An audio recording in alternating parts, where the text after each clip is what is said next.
একটু আগে আম্মায় হোয়াটসঅ্যাপে একটা ছবি ফরওয়ার্ড করছেন।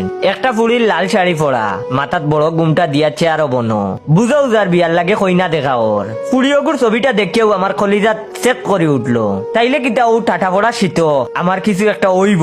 ফুড়িগু দেখতে শুনতেও মাশাল্লাহ অনেক সুন্দর। বালা করি ফুড়িগু দেখার আগেও আম্মায় দিলা ফোন আর কইলা কিতারে ছবিগু দেখছস নি? আমি তখন একটু সরম সরম পাইয়া কইলাম ওই গো আম্মা দেখছি। আম্মায় তখন ফোনের অন্য পাশটাকে উত্তেজিত হইয়া কইলা কিলা লাগলো?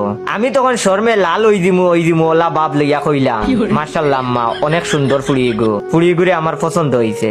আম্মায় তখন আরো উত্তেজিত হইয়া কইলা আমরারও পছন্দ হইছে। আম্মায় আরো কইলা আইজ তোর খালারে লইয়া গিয়ে আমি দেখি আইছি, মানাইবনি? আমি তখন একটু শরম পাইয়া কইলাম তুমি তাই যেটা বালা বুঝো।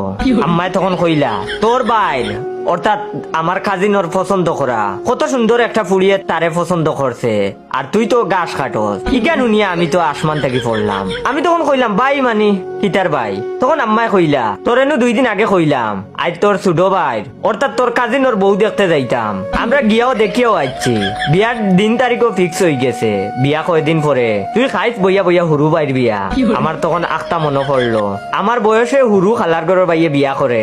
আমি তখন উদাস হইয়া আমার অলদিয়া গেঞ্জিও গুফিন দিয়া খালি পাওয়ে রাস্তা পায়ে আঠা শুরু করলাম। আজ সারাদিন আটমু, সারা রাইত আটমু।